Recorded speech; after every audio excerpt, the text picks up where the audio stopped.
What has been the cost of not being clear on your real identity and having a mastery over your ability to create your own reality?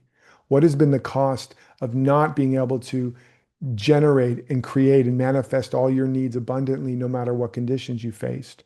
How many ways have you compromised your voice, your values, yourself, stepped over yourself, abandoned yourself because you didn't know yourself, or because you didn't trust life, or because you didn't know how to create what you needed? It's not a trick question. It's a fact. And so, how much does it cost you in time, in opportunity, in actual money, emotionally, even in some cases physically, because our biography becomes our biology? How much does it cost you? And how much is it going to cost you in the next 6 months, the next 12 months? Especially if even a little bit of what I'm saying is true about what's happening. And it is.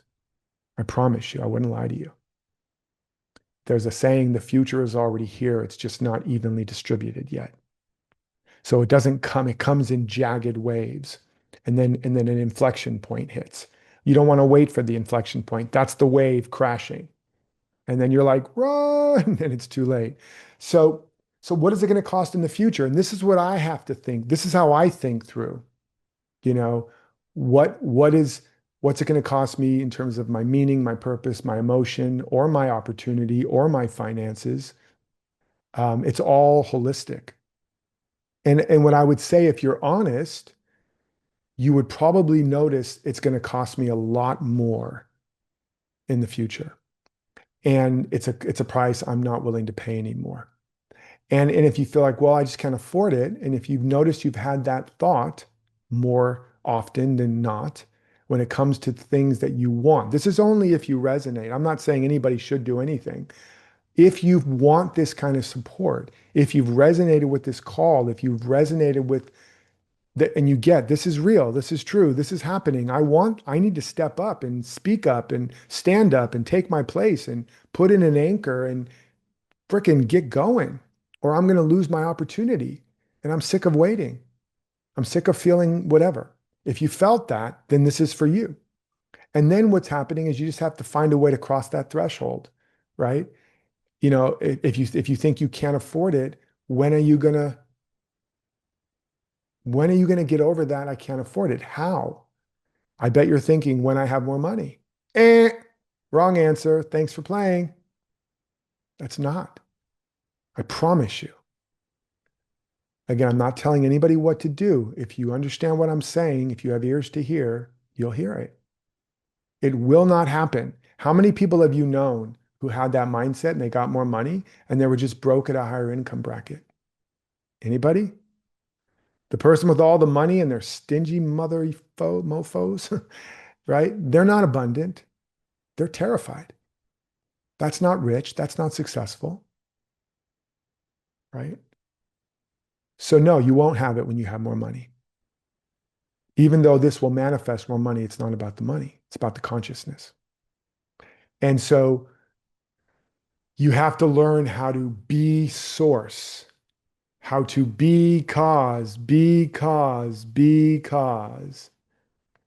I am the wonderful wizard of ahas and also the wizard of ha-has. So, so that's what we have to come back to. Become the cause of our life, the creator of our life, the source of our life and our abundance, and to have the courage and the clarity and the support to become the authentic original that we really are, and then embed that life code into our words, our work, our world, our workshops. And when we do that, we become a homing beacon for those that we're meant to serve. Even if it's just a partner, another person, a friend, a loved one, or a client, or an audience, they'll recognize you because you're beaming that signal. You with me? And so it makes marketing and promotion and sales really not, I mean, yeah, you still got to do stuff, but I'm not selling you right now in the old sense. I'm serving you. I'm I'm on the same side of the table with you going, what do you want? Like you were talking to a friend and you're like, oh, I really want this, but I got this challenge and I don't know how I'm going to do it. And I'm like, oh my God, I know this way that you could get it. Oh, I can't afford it. Okay, I understand, man. I've been there myself, but do you want it? Do you want this change? Let's figure out a way. Let's make it happen, dude. Like that's how I feel about you. So I'm here to support you and serve you. This is my mission. It's not a business. It's a ministry. It's a mission. And I'm talking to my family like this because, and my best friends to help them get prepared so that you can flourish and succeed. And then in the bigger scheme of things, we need you. We need your gift, your voice, your talent, your art, your heart. This is a art to art resuscitation and heal your broken art, not just your heart. We need it. We need the new Bob Dylan or the new Shakespeare or the new whatever, Picasso or Van Gogh or whatever. Not Van Gogh. He didn't sell a single painting in his lifetime, although I love his work. But we need you, and we need you to be successful. I need you to be prosperous. I need you to make a living doing what you're made for so that you can keep doing it. And you don't have to be a barista at Starbucks. Nothing wrong with the baristas. I love my barista at Starbucks.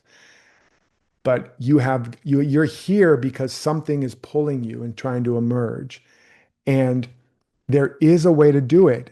Now, again, it's not 7 days to seven figures.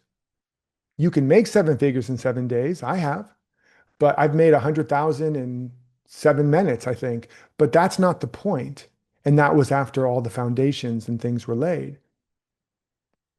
It is not, it is hard to be our real self. It is hard to develop the life we're really made for, but it is the most fulfilling, worthy investment of your time, talent, and treasure any human can make.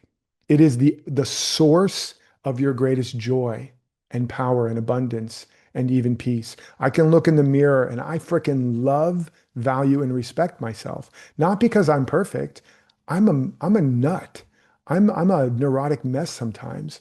I'm a complete goofball. Like, but because I'm in integrity with who and what I am. And again, integrity doesn't mean I'm perfect. I'm full of flaws. It just means I've built the structure and the practice to be myself, period.